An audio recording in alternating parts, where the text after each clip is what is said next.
Direct Investisseur vous est présenté par FX Pro.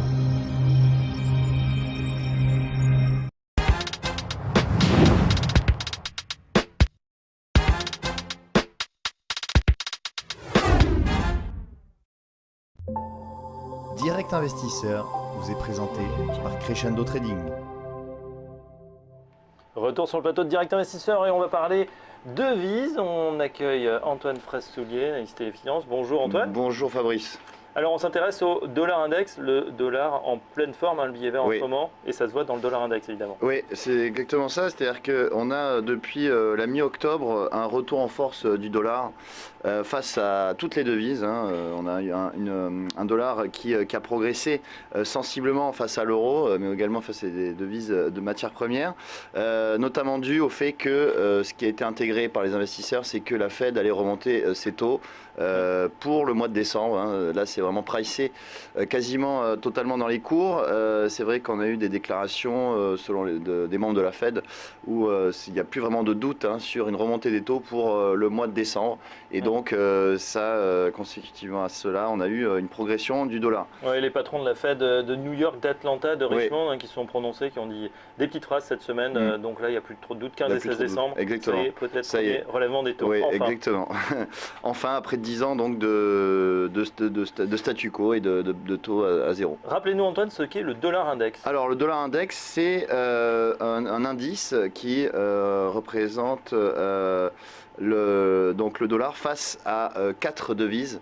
L'euro qui est une pondération la plus forte, le yen, la livre sterling, mais également que je ne me trompe pas, c'est le franc suisse, me semble-t-il. Alors on voit que graphiquement, les 4 majeurs, les 4 majeurs, ouais, exactement. On voit que sur ce graphique, donc, on a eu le dépassement de cette oblique.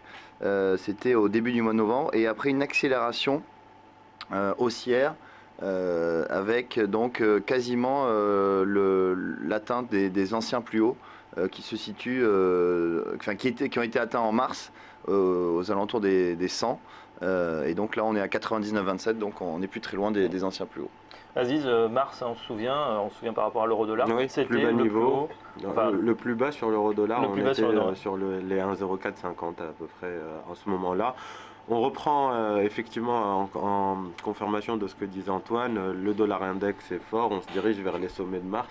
Si on regarde l'euro-dollar cette fois-ci, on se dirige vers les plus bas de mars. Là encore, on était vers les 1,0680 en ce moment même sur l'euro-dollar. Donc c'est vrai que on a eu un dollar fort, comme disait Antoine, déclaration de la Fed qui va sensiblement relever ses taux en décembre.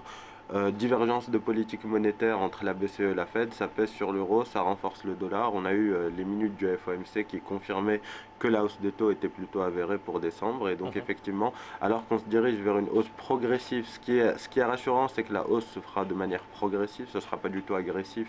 Et s'il faut, on maintiendra les taux bas quand même pendant un moment, selon les déclarations de Janet Yellen. Alors que de l'autre côté, Mario Draghi est prêt à assouplir sa politique monétaire s'il faut. Alors ça c'est l'inconnu, c'est-à-dire que Mario Draghi parle beaucoup, on sait qu'il a l'habitude de préparer là aussi le terrain, et dès qu'il parle, il rassure, et évidemment ça a des effets avant l'annonce. Ah oui, alors finalement, pas besoin d'avoir d'actions, il suffit qu'ils se prononcent pour anticiper les actions et voir les investisseurs, notamment sur le marché actions. On a les investisseurs qui sont pris d'euphorie et qui achètent à peu près tout ce qui bouge, alors que de l'autre côté, ça affaiblit le dollar, l'euro plutôt, et on voit l'euro-dollar décrocher. Donc on a cette configuration qui reste baissière. Antoine, justement, si on regarde l'euro-dollar actuellement, on est entre 1,0650 et 1,07 actuellement. Quelle est la tendance là? Elle est baissière quand même. Ah oui, la tendance elle est complètement baissière depuis la mi-octobre. Ceci étant, on a vu qu'on a eu une petite remontée du dollar ces 2 derniers jours. On est revenu tester à 1,0760. Notamment sur essentiellement des prises de bénéfices. C'est vrai qu'on était passé de 1,15 à 1,06 en ligne droite, donc on a eu une prise de bénéfices hier, mais ce matin, comme vous pouvez le voir, on repart à la baisse. On est déjà en baisse de 0,4%. Et c'est vrai que si on zoome un petit peu et on se met en données horaires, on voit que c'est assez propre techniquement, puisque on a eu donc ce retour sur c'était ce premier niveau de résistance, on va dire, et l'euro-dollar est reparti assez fortement à la baisse. Donc maintenant, on va sûrement revenir tester les 1,0630. C'est l'objectif, on va dire, à court terme. 0,630, voilà. Si on regarde justement les autres devises qui cotent contre le dollar, vous en avez repéré quelques-unes sur lesquelles on peut se positionner actuellement. Alors, c'est vrai qu'on a une devise qui est particulièrement faible depuis plusieurs semaines, c'est le franc suisse. Le franc suisse qui donc baisse face à quasiment toutes les devises. Et là, on voit que on a cassé un niveau de résistance majeur, justement, ce niveau de mars où le dollar était extrêmement fort. On l'a cassé, c'est les 1,0140. Et si on se met sur un graphique, alors pour le coup, un peu plus long terme, on voit qu'on est sur un niveau de résistance assez important. Donc là. Donc voilà, on est sur un niveau de résistance, c'est 1,01, voilà, cette zone des 1,01 qui sera décisive sur cette paire. Et si on cassait ce niveau, on pourrait vraiment aller beaucoup plus haut sur la paire USD-CHF. On voit qu'on a un potentiel même jusqu'à 1,20, c'est un niveau qui a été atteint donc, en août 2010. Ça, c'est sur du long terme. Est-ce qu'on peut se positionner actuellement ou on attend un petit repli? Non, alors on peut se positionner sur les cours actuels. On a déjà eu le repli. On a touché 1,02. C'était la séance de mercredi. On est revenu tester 1,0150. On est sur les cours actuels. Tout dépend de l'horizon de temps qu'on cherche. C'est vrai que si on veut se positionner sur du plutôt court terme, on peut attendre peut-être un retour encore sur le niveau de support un peu plus bas, qui se situe à 1,0090 pour viser un retour sur le 1,02. Si on veut avoir une position plutôt moyen terme, moyen-long terme, on peut se positionner sur les cours actuels pour viser, alors c'est assez ambitieux, mais 1,20 c'est l'objectif pour 2016. 1,20. D'accord, effectivement. C'est très ambitieux, surtout ça fait plusieurs centaines de pips. Donc, ça fait à peu près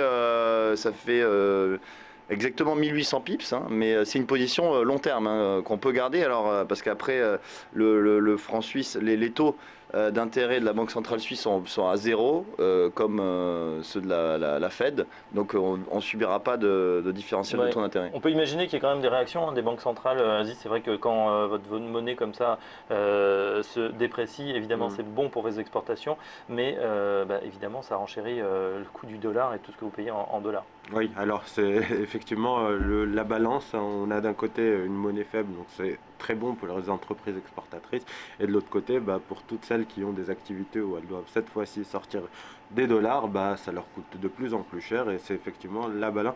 La Banque centrale peut avoir un rôle déterminant, effectivement, puisque ces actions peuvent être amenées à soutenir la devise si elle venait à devenir trop faible. On se dirige sur l'euro-dollar notamment, on a vu, et c'est ce qui fait l'actualité, les divergences entre les banques centrales. Plus on approchera la parité, et à mon avis, plus on verra Mario Draghi être un peu plus mitigé et un peu moins accommodant dans ses assouplissements de politique monétaire.